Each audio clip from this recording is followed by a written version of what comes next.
Okay, welcome and hello. And this is Adventures in Visibility.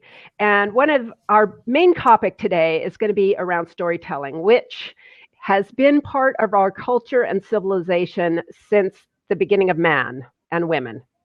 So like, wait a minute, Denise, let's get this right. But, it's important. Stories are really important for teaching, for motivation, for inspiration, and for imparting any kind of communication. So that's what we're going to be focused on today with my guest, my very special guest. I'm Denise Wakeman, your host and guide to better visibility on the web. So today's guest is Carey Peña. And Carrie is an award-winning news anchor, investigative journalist, political show host, and now also the founder of Inspired Media 360.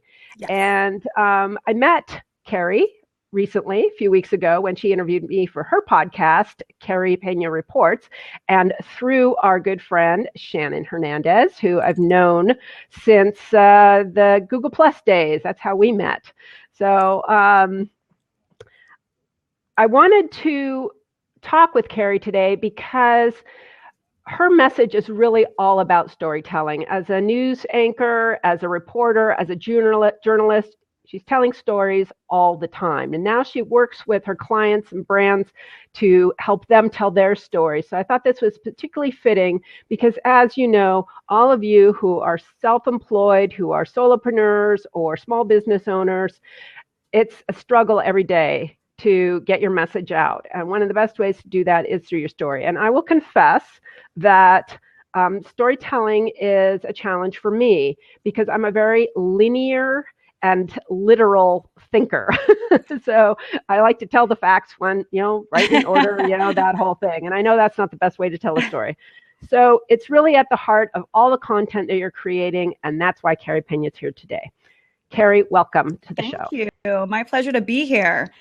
Denise, you talked about my background, and I actually along the way had a unit at the television station called Storytellers because I really was bugging and nagging my news director about all of these untold stories that I felt were out there that maybe didn't fit the discourse that we had in the editorial meeting, but they're just sort of untold nuggets. And as you mentioned, part of what my company does now is in the strategy division is help people develop their brands through storytelling, because I think that those same applications that we use in journalism can be used for individuals who are trying to develop their brands. Yeah. And that is really going to the heart of what I love about telling stories. And that is, What is your message? What are you trying to say? Exactly. And it's never really the most obvious thing. There's usually something much deeper underlying, that, tagline, for example. Yes, absolutely. Well, one of the things that I think is so important in effectively telling stories is first, it's amazing to me how many people I ask them, well, what is your story? And they can't definitively answer that, because I think what we're seeing, and it's so beautiful what we're seeing in our culture right now across the board. I know it's a big market trend, storytelling, but storytelling is the most powerful way to get your message into the world. But it is amazing to me when you ask a simple question of what is your story, a lot of people can't really pinpoint that. And so I always like to tell people, think of your headline. Who are you and what are you trying to put out into the world? You have to be able to succinctly think through that so that you can think through sub-stories. And that's how you develop the storytelling for your brand. Okay, well, before we get into that, why don't you tell us a little bit about your story?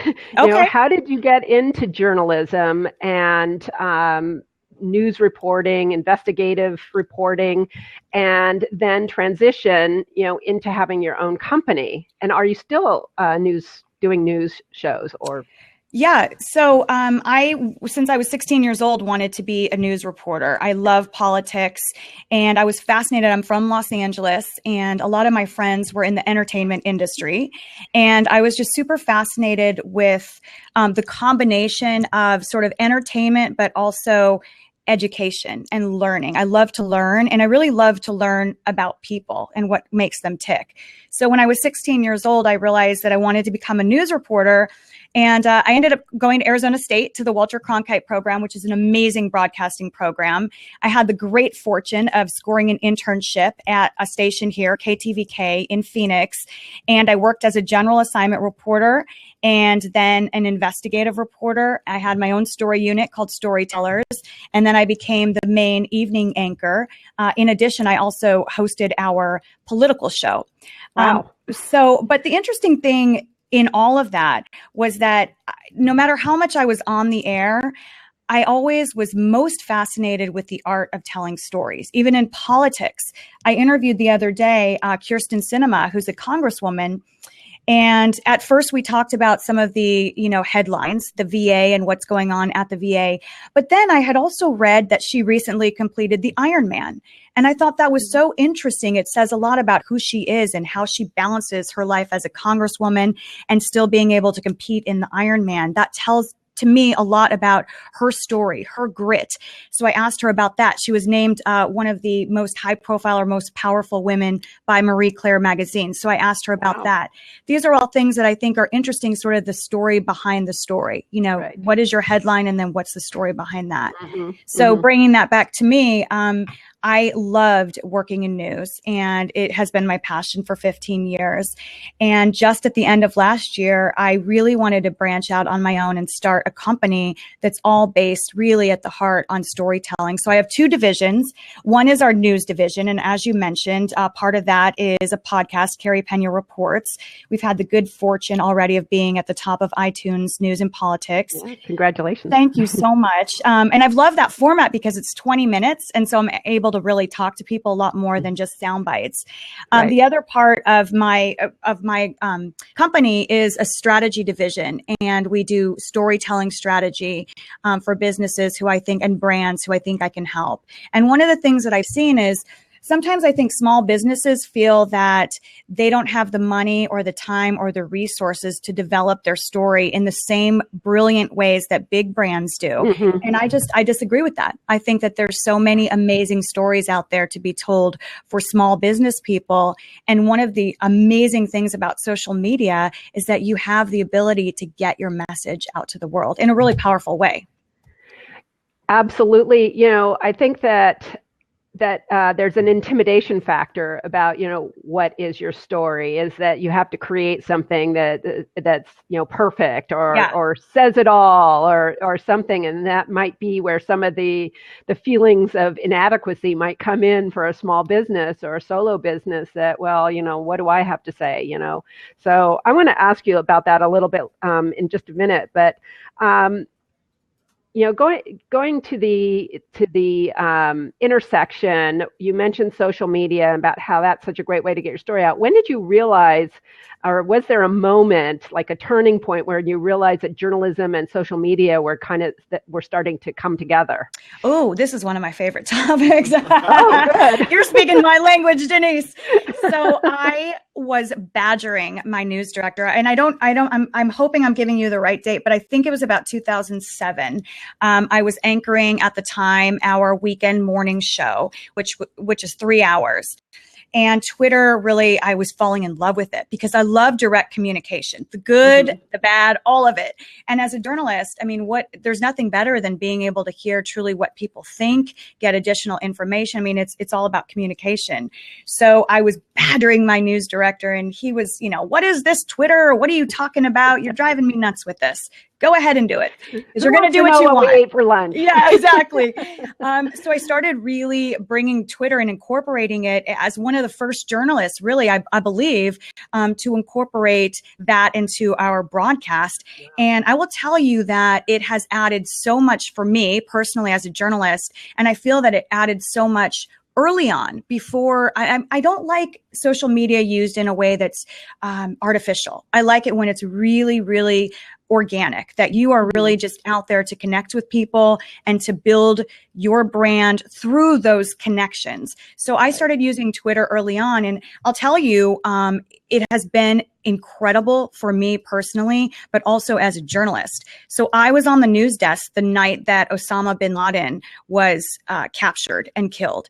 And I started learning about that story early on through social media, some of the White House correspondents who I followed at the time. I signaled to our producers, because on the weekend, it's sort of a skeleton staff. I signaled something's really going on here, and we didn't know what it was, but the White House press corps was being called back in. And on a Sunday early evening, that's really unheard of.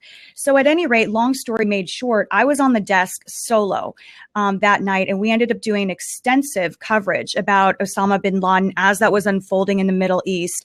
And it was amazing to see at that time how social media and how, because if you remember, it was a collective moment where as Americans and really across the world, worldwide, people were celebrating this evil person who was finally being taken down.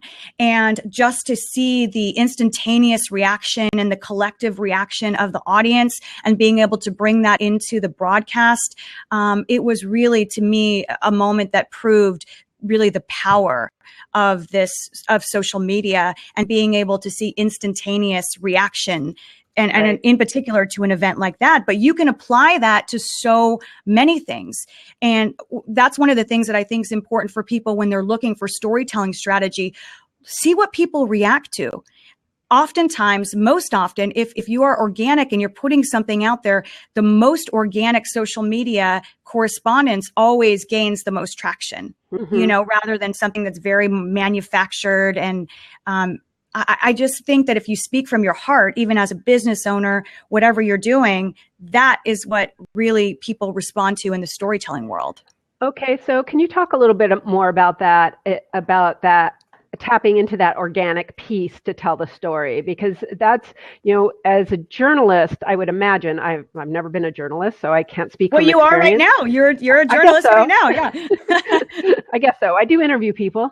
But the getting to that place where you really can tap into the moment and the reaction, how can a business do that, or a small business do that? So I like to tell people that if you see something that is interesting to you, a lot of times that will be interesting to other people as well.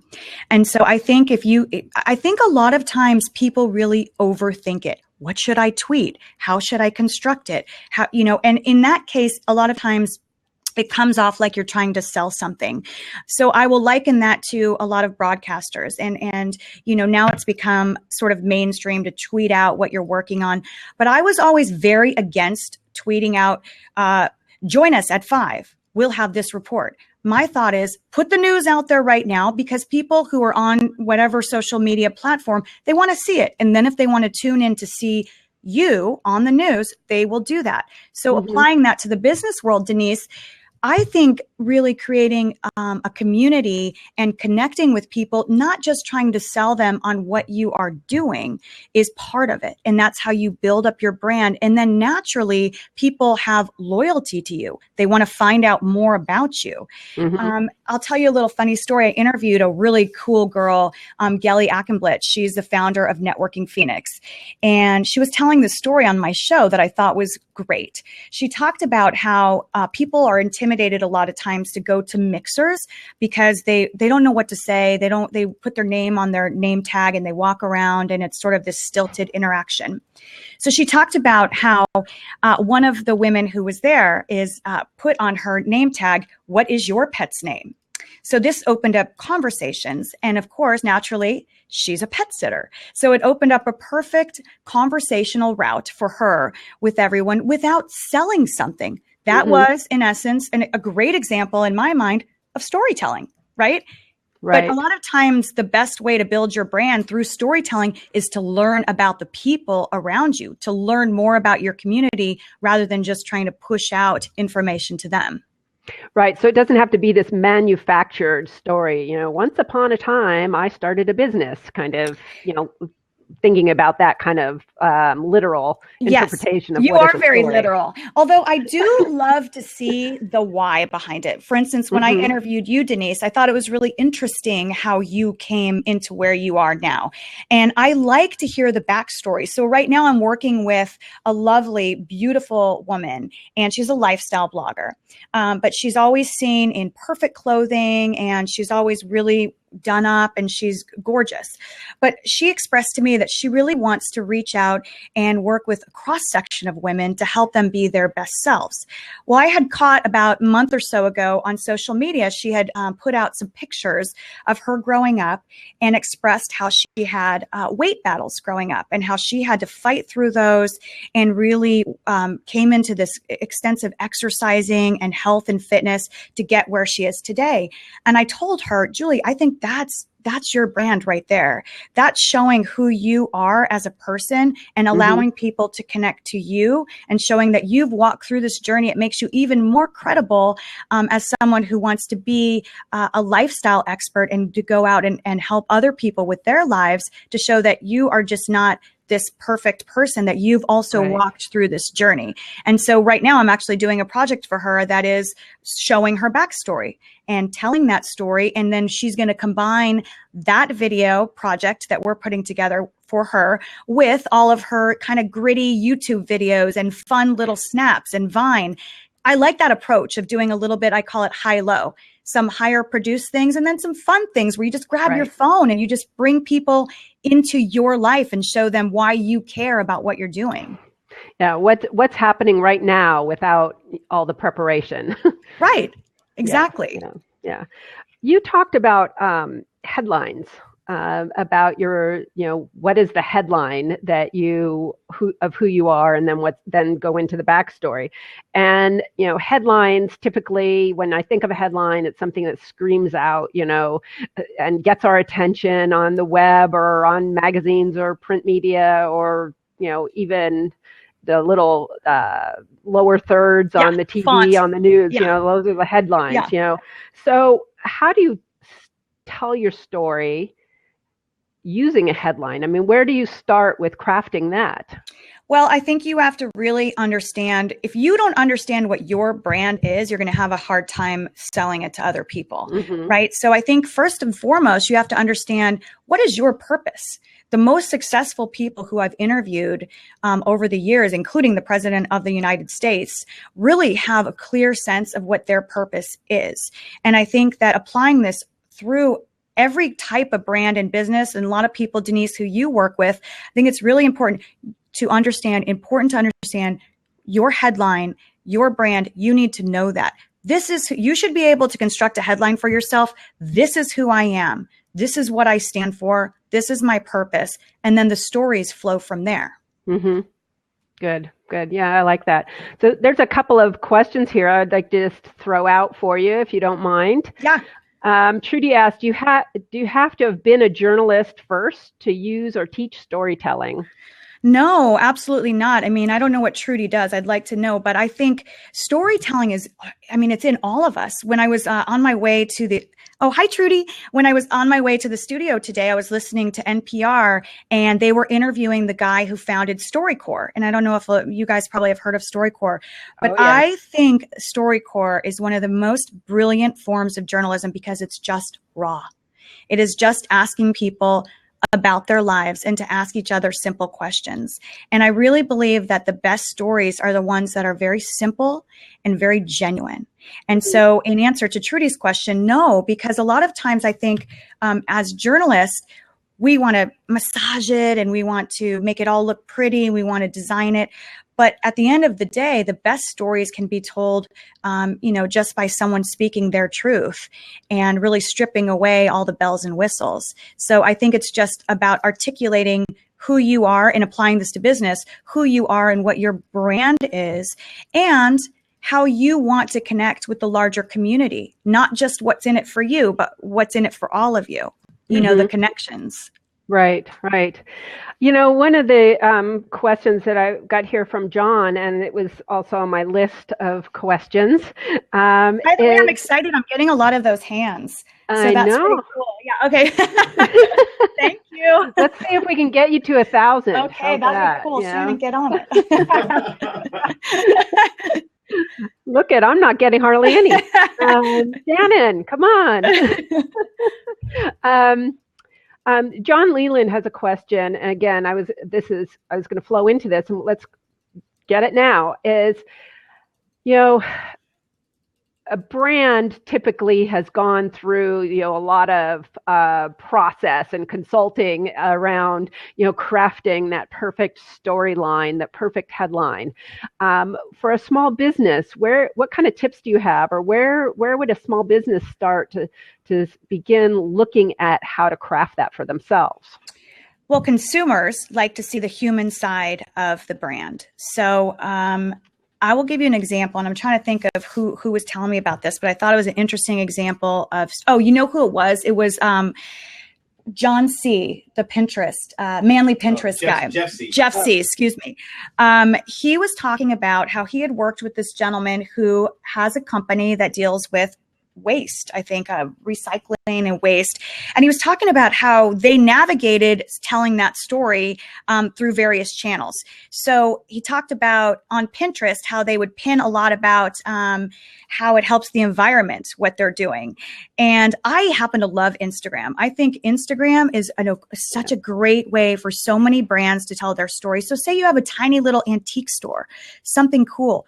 Instagram should be your best friend, and then doing fun little vines to talk about vignettes that you could put together, showing people, giving people information helps to develop your brand, right? If that's what you're passionate about, if you have an antique store, whatever the business you have, what is the user benefit and why should they care about you? Because the more people care about you as a human being and connect with you, the more they're going to care about your business. And the same is true. I mean, believe me, when you say consultants, I've been in so many consultant branding meetings, focus groups over the years. As a news anchor, that's what they want to do. They want to ask, 40 people, what do you think about her? Do you like her hair? Do you like all these things? But at the end of the day, I think the most important part of it is just trying to be genuine and to let viewers know who you are as a person, that you're not just this robot who's up there reading words on the screen. And so I think that can be done not just in pertaining to the news world, but for everyone who's trying to build a brand, is building a connection. And then, Denise, when you put out great content through storytelling, through raw storytelling, not through sales, then people who love you and care about you and are following you will share. And what better endorsement is there than people sharing your content? Right. Well, that is the best.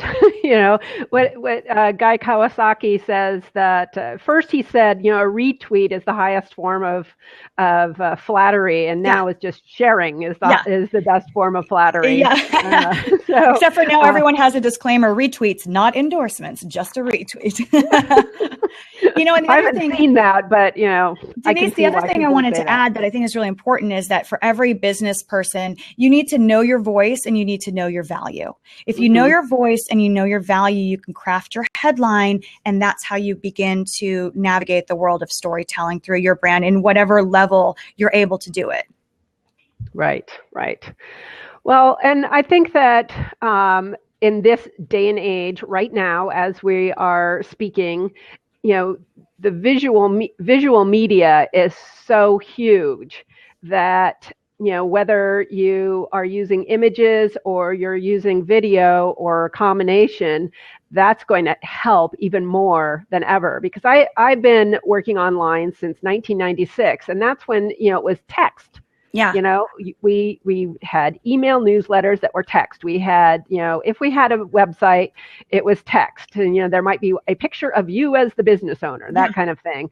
But now, people are really telling their story with pictures and with video. And I think it's a lot easier now. You mentioned Instagram. I love Instagram, and I think it's a way to tell your own backstory really easily. What's important to you? What are you doing? And then you can weave in the business pieces. Yeah. for example, you put on Instagram a picture of you sitting at your desk, Yeah. ready to go for this. And I was like, yeah, that is exactly what I want to see. And I reposted it because this is what's happening right now. And I think that is really important to let people know that everything doesn't have to be carefully staged. Yes, I think that actually things shouldn't be carefully staged. I loved always, and it would drive everyone crazy when I would do it, but I love to show behind the scenes. So in the newsroom, a little bit of pulling back the veil. So if you're a business owner, don't just tweet or Instagram or Facebook about your business because that seems like sales. But if you're a business owner who's going on a cool vacation that you've worked so hard for, that's a great little story to tell. Then people know something about you. There's a lady here who has a vintage clothing store, Vintage by Misty, and she's really cool. She's Instagrams and does social media about all of her travels.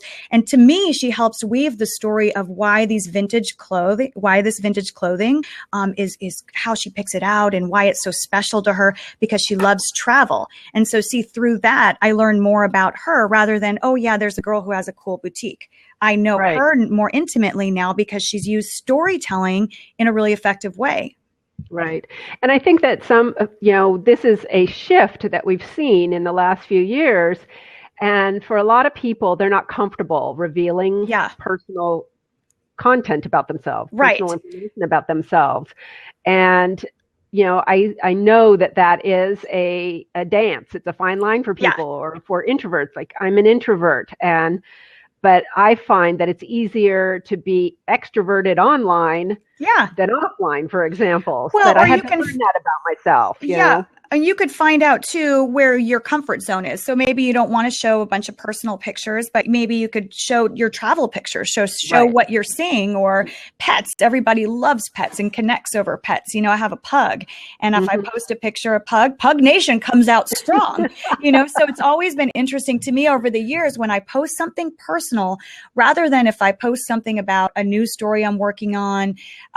If I post something personal, it always gets so much more reaction. I don't know, Denise, you want me to answer any of these questions? John posted a couple of questions. You want me to answer them? Let me see. He's asking, John has another question. Let me just, now that I realize I can put it up here. Can you see that now? Okay. So given that there are entire colleges that teach the skills and disciplines of being a journalist, isn't it better to stick with the term storyteller versus speaking as if everyone who shares info is a journalist?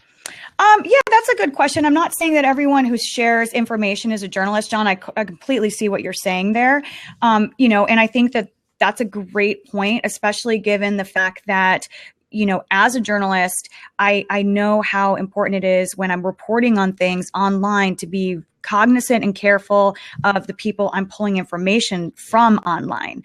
Because as a journalist, you're getting information that you're sharing that has been fact checked, that you're double sourcing, and you're getting from places that is credible. So there is definitely a differentiation there. I'm just saying that storytelling, really what true storytelling is not something that is solely owned by people who are quote unquote journalists. So I hope that answers your question. I think it's a really good question. Yeah. And not just and journalists aren't just speaking the news. Well, I mean, I think one of the things I'm trying to do is tell stories that I think are really about the strength of the human spirit. Those are the stories that I've loved the most over the years. I went last night to shoot a story with a family who is a conservative LDS family and who found out they have 2 of their 6 kids are gay. And so their story is about their journey to reconcile their faith with the love of their children and the strength of the human spirit. So that's just really a raw story about them, and I think that those are the stories I gravitate towards, the stories about people. And that is the focus of your podcast too, isn't that correct? Yeah, in the podcast, we cover a wide variety of subjects. I do some politics, some human interest stuff, but I really love stories that show people's strength. however, I mean, it can be someone who's dealt with breast cancer and who's walked through that and what they've found, because I think there's so much learning that we can all do when you listen to someone else who's walked in those shoes. So I cover a wide variety of subjects on the podcast. I also love to talk to people who have created business success for themselves. And I'm personally interested and fascinated, with people like you, Denise, who found something that set your heart on fire and found a way to make that your career. Because I think that when we find a way to do things in life that bring us joy, and hopefully that we can do that in our work lives, not just our home lives, that then we're living our best lives. And then we have a sense of purpose. And boy, then you really can go out and you can tell stories because you love what you're doing. And so you want to tell other people about it, right? Exactly. So before we get to bringing in anybody who might want to come on to the show for come into the video stream. How do you advise your clients, to figure out what the compelling stories are for their audience? Well, I think that that's a good question, because that's what I've done for 15 years is sort through editorial content to figure out what's going to be interesting, what people will want to watch. So what's your criteria? I think that if you really ask yourself what is interesting to you, you will have a better sense of what will be interesting to others. If you take out, so I'm working with a raw food chef. And she has amazing recipes, and she wants to develop a 30-minute program. And she's all about, sharing her recipes, which she has great recipes. But I told her, what about your backstory and sharing who you are and how you came to this place and why you feel so passionately about that? So once I got her sort of thinking about that, rather than just recipes, and intertwining some of the personal story, because I think people are, if you have good information to share, and so that what you're putting out there has value, so we don't want to waste anyone's time, Right. But if you're putting out something that has value, then I think people will be interested in it. So, I mean, I don't know if someone has specific questions about content that they would like to ask me, because I love to look at that and tell people, this is your headline. This is how you, this is your invitation, folks. There's your invitation. We always say in the news business, Denise, we say, don't bury the lead. So a lot of times people will tell you this. And then I get down to the bottom and go, wait a second, that is your most interesting point. Right. That's what you need to lead with. Well, do you find that many people might feel like what their personal story wouldn't be interesting to other people? We tend to, kind of put ourselves, in the back seat, well, everybody else is more interesting. I have nothing to say. I mean, there's a fear of not being interesting. I just think that if you do it in a way, I'm not saying that every single story should be about you and your personal life and all of these things, but I think in each one of us, there are stories about the why we got to today. And especially if you have a business, so if you look at some of the big companies who are doing it really well, Bill Gates is a great example. He's not being egotistical in telling his story, but he's telling his truth. And so he takes you on a journey about this amazing humanitarian work that he and his wife are doing all over. And they really give you a little bit of their backstory and the why. And I find that some of, who's the guy now who's on the Sharks? I love him. Mark Cuban. He's great about that too. He really shows a big side of himself woven into his business. And I think that, we can all apply a bit of that. And that's how you build your audience, is by sharing things. And, people like you, Denise, who travel, there's nothing better than showing like cool places around your town, fun little restaurants and just like little slices of life. People love that, Yeah. And I think that's something that I encourage my clients and students to start to step out and figure out the one or two things that you are comfortable sharing. Yes. You don't have to share your whole life, Right. But what is it? So like my travels or, where I run around Los Angeles and I love eating out and trying new restaurants. Yeah. So I'm going to show that, and people like it. And So, through that, you build connections. So I'll give you a quick example. In the political world, you guys may have seen that Chris Christie 3 weeks ago had this viral video, and it was just because it was a raw moment. He was in New Hampshire. He was at this tavern. He was real people. He was taken off a stage, and he was talking with a gentleman who asked him about, drug abuse in America. And Chris Christie gave a story that was a personal story to him about, I believe it was a law school friend of his who had gone through prescription pain addiction. And I believe, don't quote me on this, but I believe he said that his friend had taken his own life. And it was such a raw and real moment for Chris Christie. You saw a little bit. It wasn't a stump speech. It wasn't this manufactured video. It was just real. And I thought that was a really great example of raw storytelling. He didn't plan it, and sometimes that's the best way to do it. Right. But it helps us as the audience to say, oh, there's something relatable about that person. That's right. That's right. And small business owners can use that and apply that to what they're doing. So, whatever business you're in, that's how you create community. And that's how you continue to build your brand, and building your brand will build your business. Right. Right. And it builds your visibility, which is what this is about. Yeah. I mean, all of this really directly flows into that, because the more people who are paying attention to your story and your message and are connecting with you, the more they're going to actually, take some sort of action, whether it's reading your next blog post or signing up for your webinar or buying your book or hiring you to work with them. Yeah. So are you open to having some people come on the stream if they want? I don't know. Sure, yeah, absolutely.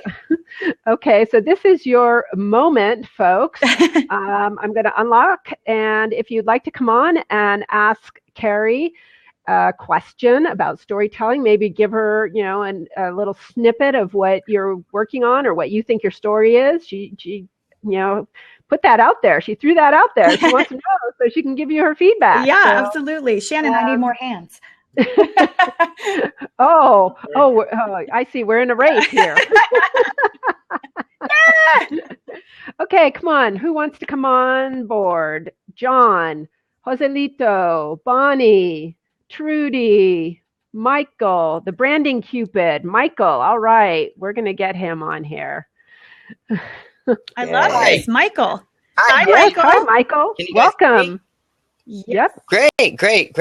I just have a little bit of trouble trying to tell my story, and I'm not really sure how to say it to people, online, I guess. Well, what's your story? Tell us right now. Yeah. I mean, what do you do? I design brands for small businesses and entrepreneurs. I'm a graphic designer and have been in the industry for around 15 years. I know I look young. Yeah, what'd you start when you were 5? What's going on there, Michael? I'm 28, and I've been doing it since I was around 14. So originally I started by creating a website on Homestead. That was way back when. And to help teenagers get over depression. It was called 14's magazine, but it never really amounted to anything, but it's led me to where I'm at today. And here's what I see is that you're someone who has been doing this since you were 14. You have a passion, and you know how to tap into millennials, which a lot of people are trying to figure out how to get that audience. I would lead with that is your passion, that you're a graphic designer, that you have worked with millennials, and that you know how to build people's customer base with the millennials. You have to find a way to stand apart from other people who are doing the exact same thing as you. And right there, you just told me, you said you don't know how to say it, but you just, in a minute's time, less than a minute, you gave me your headline. And it's a great headline. Not to mention, Michael, I'm super interested in the work that you did because it shows that you have heart. So what you just told me is that you're not someone who's just a graphic designer, but you're someone who cares about people. You obviously have a connection to, fighting and helping kids who have suffered depression. I would weave that into your story. weave that into your story and create your community in that way. That's amazing. Thank you so much. Plus, you have awesome hair. Michael, yeah, exactly. Michael, there'll be a, replay of this video, so you can go back and listen to what you said, Definitely. transcribe it, and you've got, a way to work with that content to tell your story now. Yes. That's a great tip. Thank you. All right, Michael, good luck. Well, thank you so much. Have a great day. Thank you for coming on, Michael. No problem. And Bonnie, it's good to see you. How are you? Hi, good. Good to see you guys. And hi, Bonnie. Hi, hi, Bonnie. Carrie. I don't think I've met you before. And Michael, I've seen you before a lot on here. Michael's been on Blab, watching a lot of people's Blabs. So that was the first time I actually saw him as opposed to his graphic. Yeah. And Michael, your graphic looks like you're 8 years old. I didn't know if he was a kid or an adult. So something needs to change there because you are clearly not 8 years old. But I saw that too. I was like, oh, what are we getting here? Right, exactly. So we'll add that to our advice for Michael, but he's well on his way. A little misleading. So Bonnie, you have been doing, you're a Blab queen, and I see your shows being advertised all the time, or not advertised, but I see them coming up all the time with notifications. And so, do you have a question for Carey? Well, I wanted to know, and maybe you covered this in the beginning because I tuned in a little bit later, but Carey, how did you get into this type of work? Were you always okay being on the camera? Not everybody is, right? Yeah. So people have a huge fear of public speaking. People never want to see themselves on video a lot of times. So were you always okay with that, or how did you get to that point?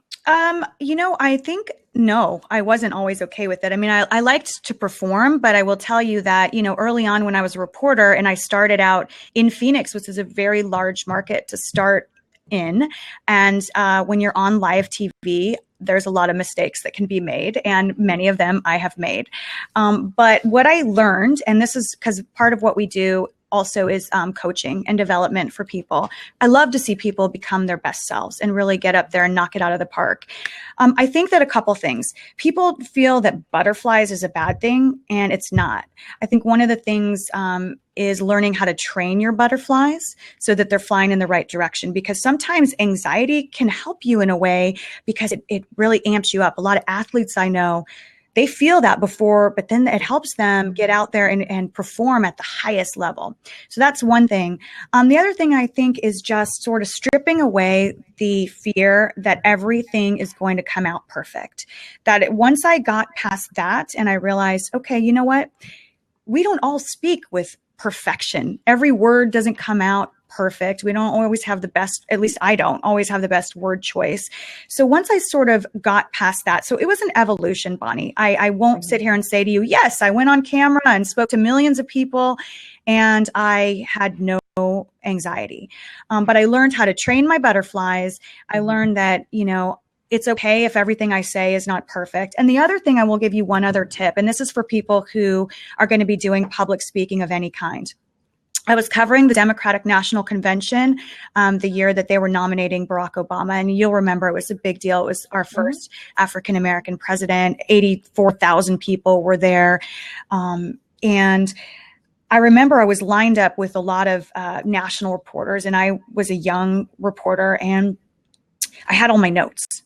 And I was very methodical. I was going to follow my notes. And I remember seeing no one else had notes. These reporters, they weren't working off notes. And I had this moment of, you know what? At this point, you either know it or you don't.